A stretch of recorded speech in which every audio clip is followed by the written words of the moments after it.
Coming to you live from the Business RadioX studio, it's Franchise Marketing Radio. Ready to revolutionize your franchise with AI? Franchise Now empowers franchises with advanced AI solutions, automatic processes, and enhanced marketing strategies. From personalized customer interactions to predictive analytics, we help you harness AI to drive growth and efficiency. Transform your franchise with the power of AI. Visit Franchise Now to learn more and take your business into the future. Now, here's your host. Hey, everybody. Welcome back to Franchise Marketing Radio. I'm your host, Rob Ganley. And today I have with me the owner of Big Frog Brighton, Linda Suter. Welcome to the show, Linda.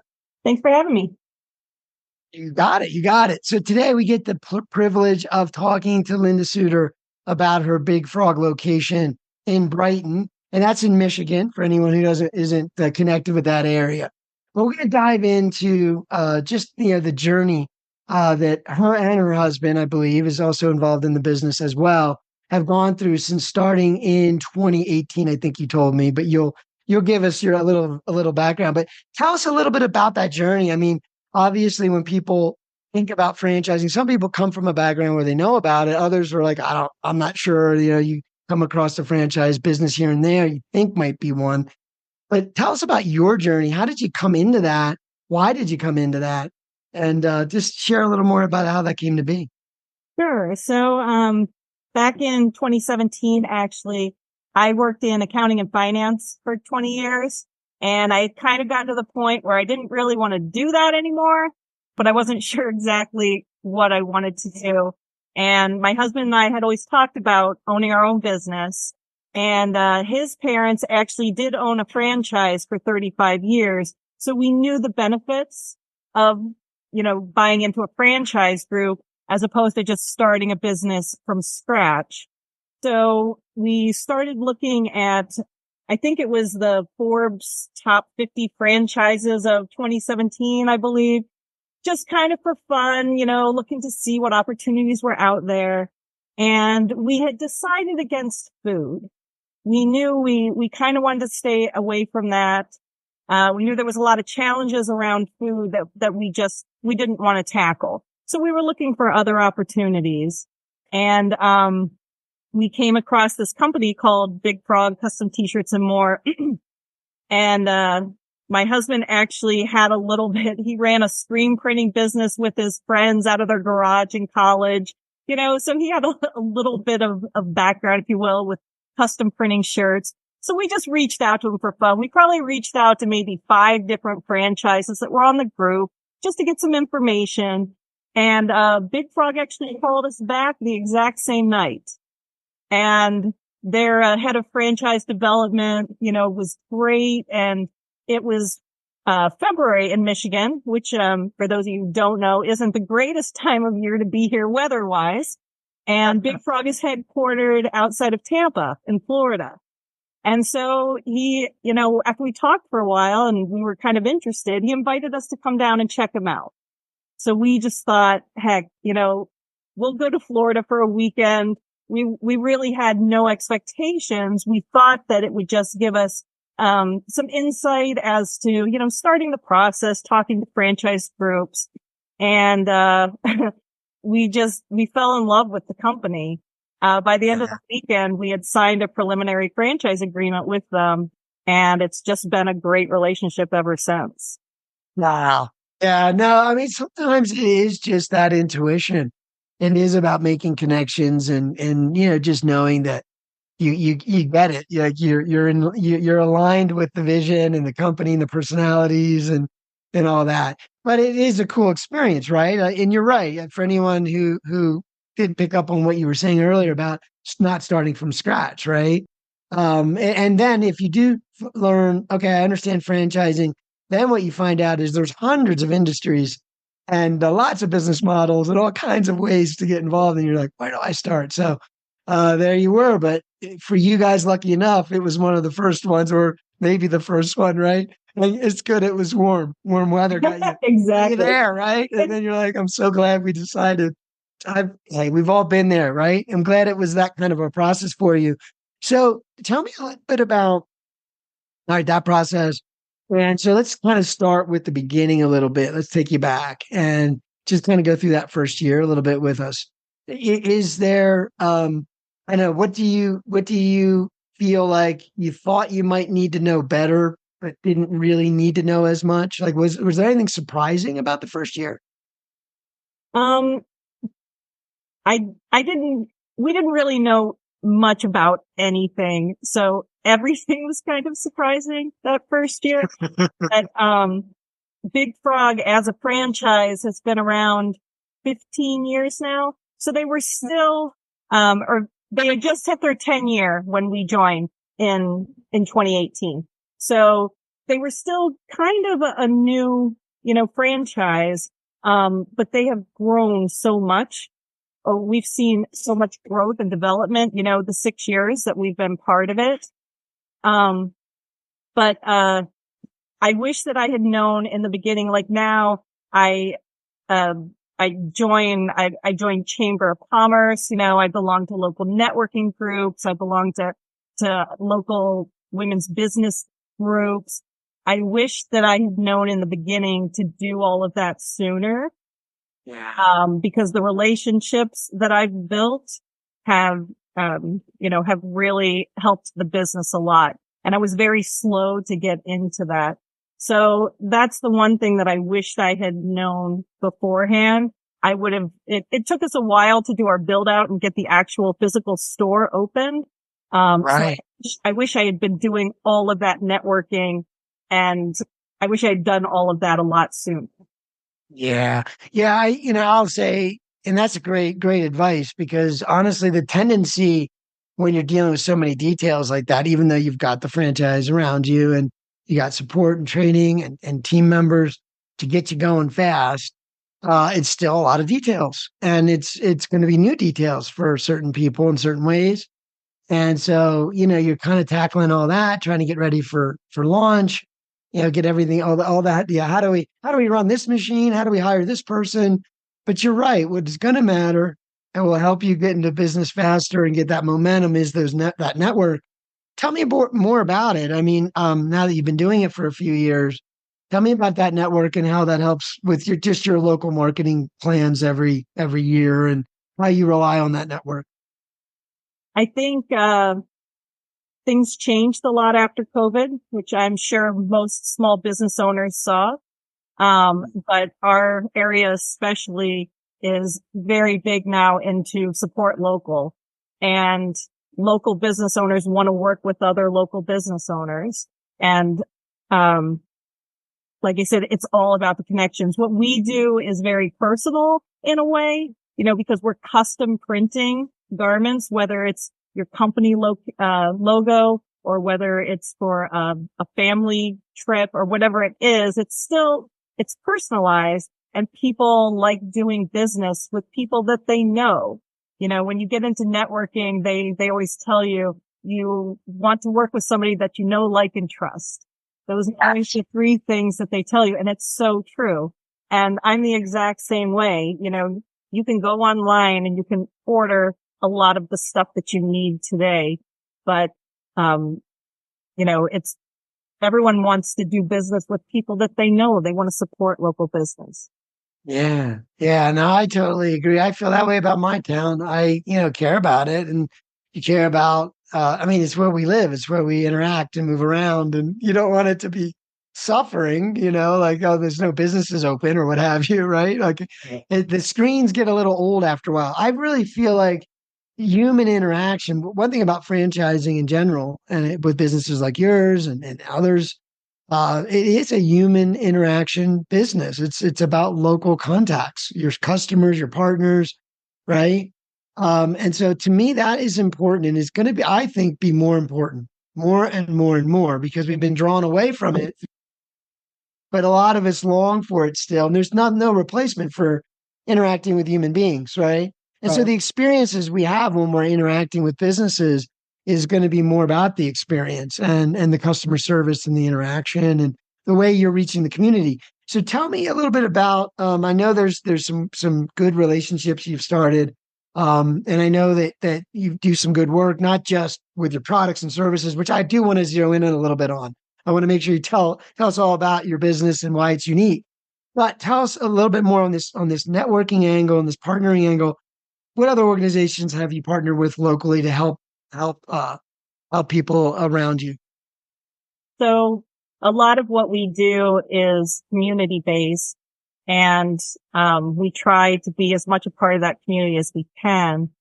And so we work with nonprofits, and we do a lot of fundraising. You know, selling shirts is an easy way for a lot of groups to raise money. So Yeah. there's a local nonprofit here called the Michigan War Dog Memorial. And what they do is they hold services and burials it started out for just service dogs, but it's expanded now I mean, it started just as military dogs, but it's expanded into any type of service dog. And it's just an amazing organization. And right after we opened back in 2018, we saw posted on social media that someone had vandalized the cemetery. And so they were looking for, opportunities to do some kind of fundraising. They wanted to put in lights and security cameras because they were still pretty small at the time. And because it was local to us, we knew it. We used to go there. It's an amazing place. We reached out to them and said, we'd love to partner with you, help you raise a little bit of money. And, it's now one of the best relationships we have. And so they they buy everything that they resell to make money, to do the burials, because it's a nonprofit. So all the burials are paid for by these fundraising opportunities. Yeah. So I think you were about to talk to me a little bit. How do your products come into play? Have you been able to like do some interesting creative things with apparel and related to this, or is it purely just supporting them financially? How do you interact with them that way? So, they have amazing design. We do help them sometimes come up with designs, but they have such, creative people. Then they'll come to us with designs. But we actually have an online store that we set up for them and offer all types of apparel, not just t-shirts, and hoodies and jackets and hats and, with different logos on it. So they send the link out. People go on, order the apparel. We do all the fulfillment and get it to them. And then we donate back 50% of everything that we make on each sale back to the memorial. Oh, that's awesome. That's awesome. Yeah. And great marketing, right? I mean, it's what you do. It gives you a chance to do the work you do. Plus, seed into something good and watch that grow, right? And so what a great representation of your business. So tell me about Big Frog a little bit. So for any of the viewers that maybe they drove by one, I don't know, but it's a memorable name, but tell me what's unique. I mean, there's obviously competitors and other people that do what you do, but what makes you guys special? So, what we say is we've got no minimums. So that's the first thing. Most of the time, if you go to companies that do custom printing, a lot of them have minimums. We have got no minimums, no setup fees, no artwork fees. So you can come in, and I have very talented graphic designers that work here. You can walk in off the street with just an idea and they will help you create something from scratch. We don't charge for any of that. And if we have the apparel here in the store, we can turn it around in 24 hours. Now in terms of apparel, is there anything unique about the kinds of products that you can work with? Is that pretty standard? Everybody does sort of like shirts and jackets but then maybe cups and mugs and other things. I mean, is there anything unique about that side of it, or tell me more about how that works? So we can work with any type of apparel. I think that's pretty common with most printing companies. we do say we're, Big Frog custom t-shirts and more. So obviously t-shirts is probably, the main focus of our business, but we print on any type of apparel. We can also do any type of, fabric, if you will. So we print on bags, we print on blankets, aprons, towels, anything like that. And yes, we've also started doing insulated tumblers. We do sublimation, we do etching. So, but our main focus is just any type of apparel. Gotcha. And so aside from nonprofits and local businesses, that you may partner with, who is your ideal audience? Is it sort of like the consumer? Anyone has an idea, or do you find like there's certain types of consumers that tend to be good customers? How does that work? So funny enough, I never even knew what a robotics club was until a couple years ago. And as I'm sure everyone knows, robotics has taken off in the past couple years. And we started printing with one local school here, printing for the robotics team. And now we work with like 30 different robotics clubs in the area. And it's really neat. And it goes from kindergarten. They start in Lego leagues when they're like 5 years old, clear up through senior high with the robotics. So those kinds of relationships are great. We love working with all types of local groups, local teams, local schools, anything like that. Yeah, it seems like a great bit because you get me all excited because I'm a marketer and a sales guy. So I like opportunities to talk to people about how I can help them. So the more of it, the better. But I kind of see that. I feel like anyone who's passionate about something and has something cool going on, like could have a t-shirt for it, right? Anybody can have a coffee mug. That if they're doing cool stuff, right? And then it also brings out that creativity side of the cool stuff that they're doing, which is neat. Yeah, robotics big time. Yeah, with AI, and it's insane where that's going.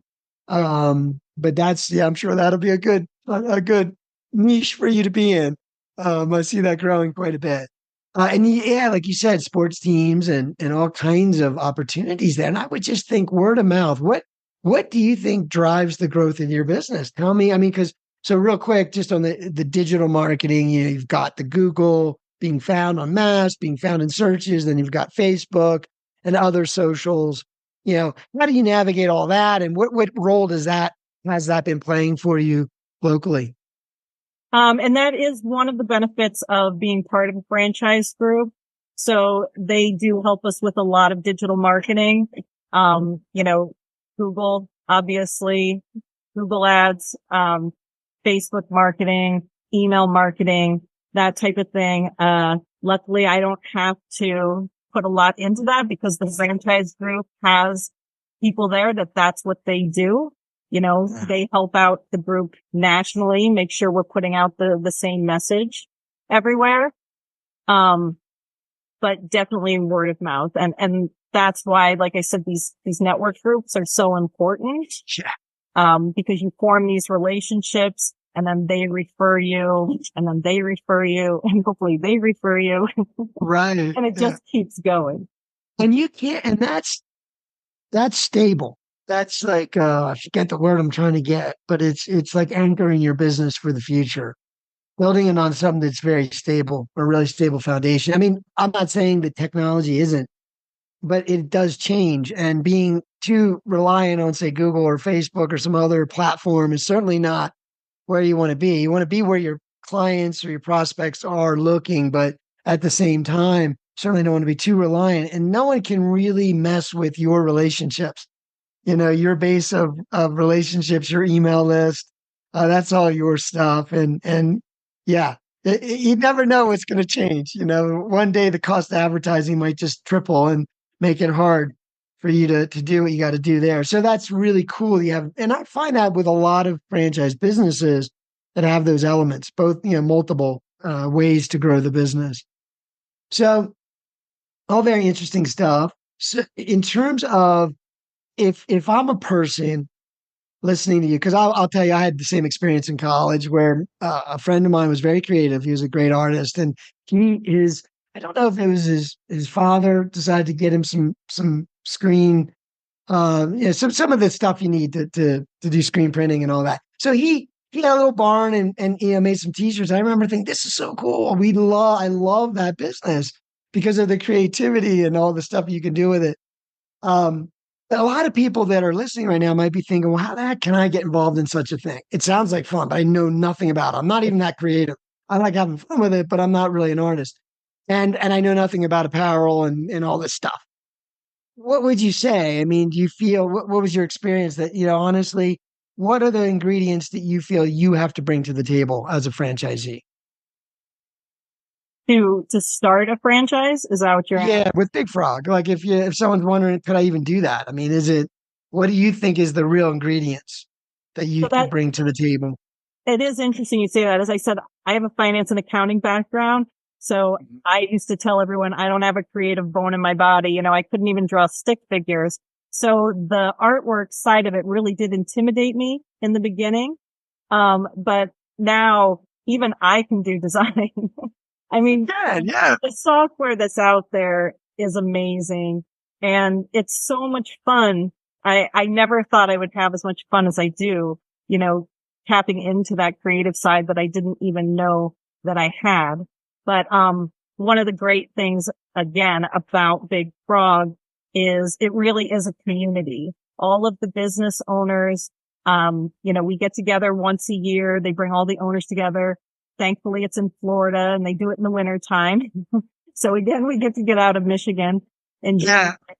but it's, it's a week long of sharing ideas and getting others' experiences that we can help incorporate into our own business.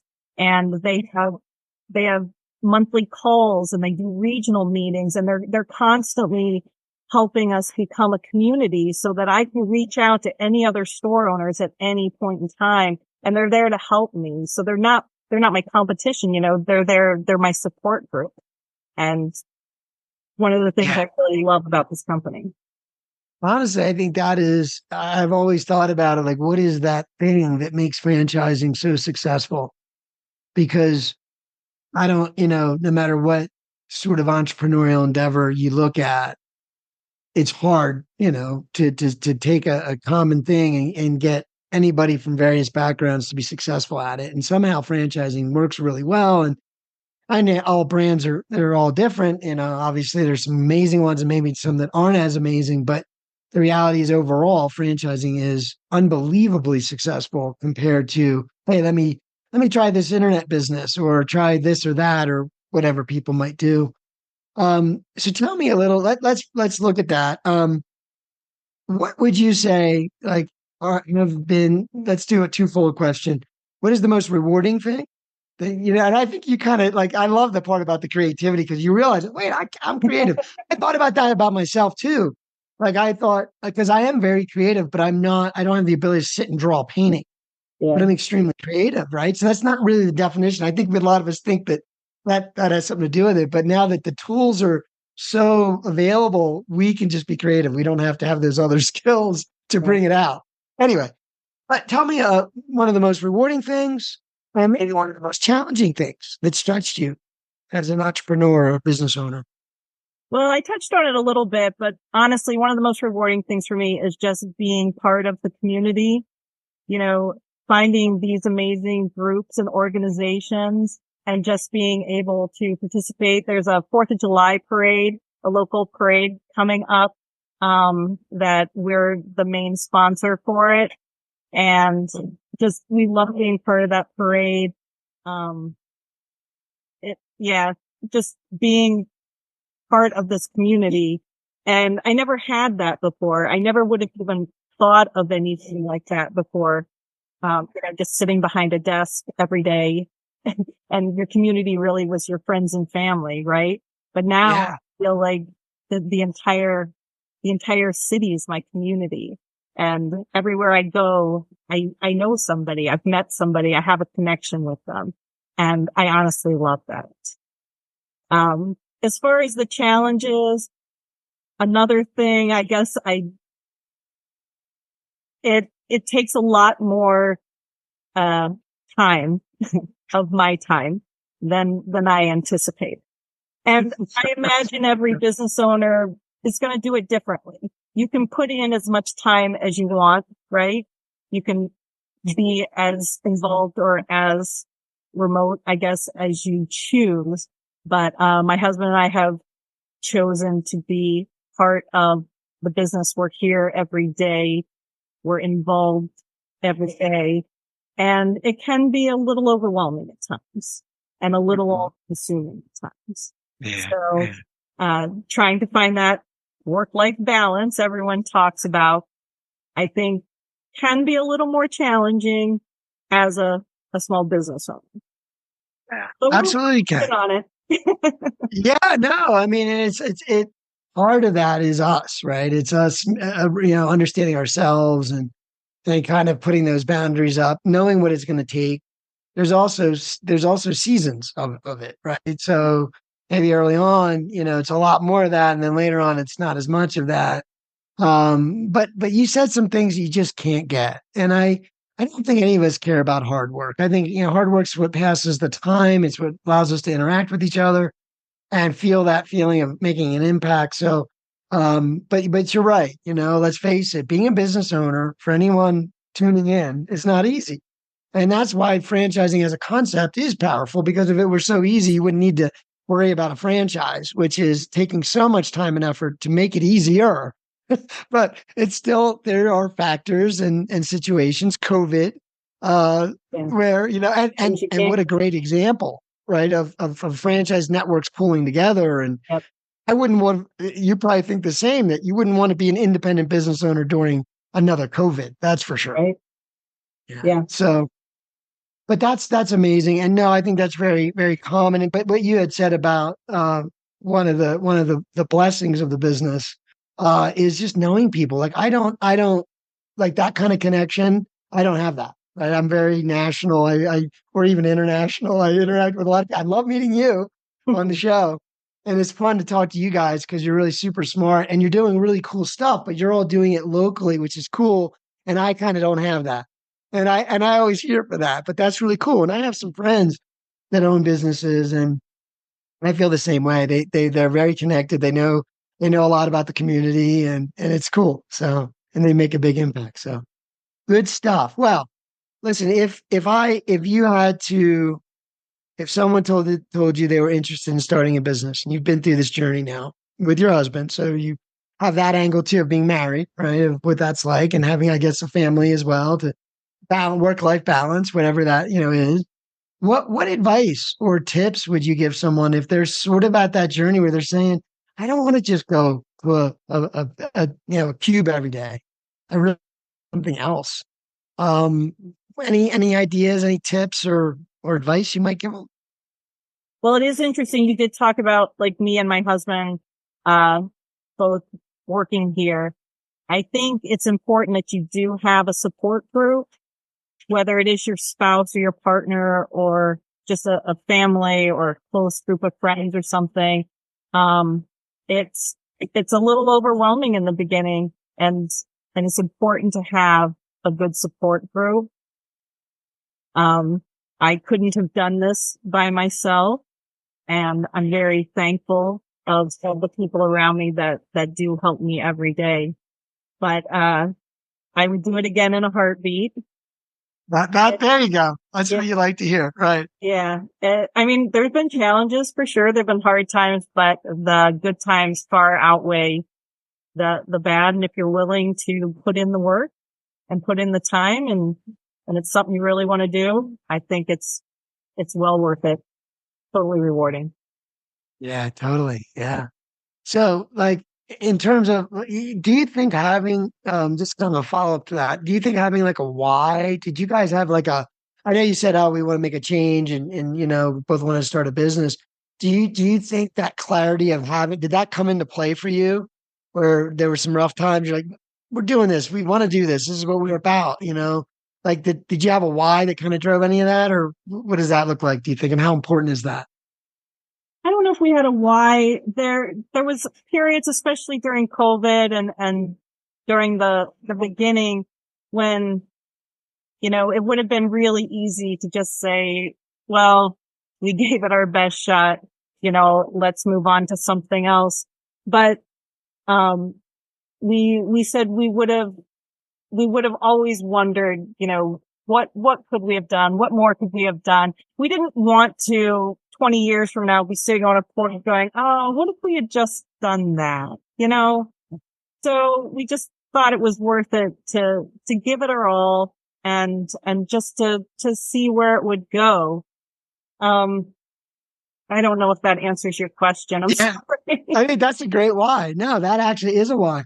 I mean, I think there was a survey done of, elderly folks, right? That I don't know what age, maybe over 80 or something. And they just surveyed them on like life and, any regrets and things like that. And one of the top things was something to the effect of not pursuing something, not knowing, like really wanting to do something and just not doing it, and then regretting not following it through. Because we all know when we followed it all the way through. Like we know when we've left it all on the table. I think we do. I don't think it's too hard to. And I think that regrets, you know what I mean? The people listed was like not following through or not trying that thing that they were challenged with. So I think you did the right thing. That's my summary. Good. I hope so. Yeah, you're like, it's been 6 years. I think we're all right. Anyway, it better be, right? Yeah. Anyway, so it's been great talking to you. Thank you so much for being on the show today, Linda. Thank you for having me. Well, I hope to have you back. Yeah, let's talk again, and we'll check in with you as you grow and see how some of these relationships are going. The robotics is really interesting. That's a growing field. Yeah. Watching it grow has been really cool. Yeah, very cool stuff. Well, thanks again, and you have a great day. You too. Bye-bye.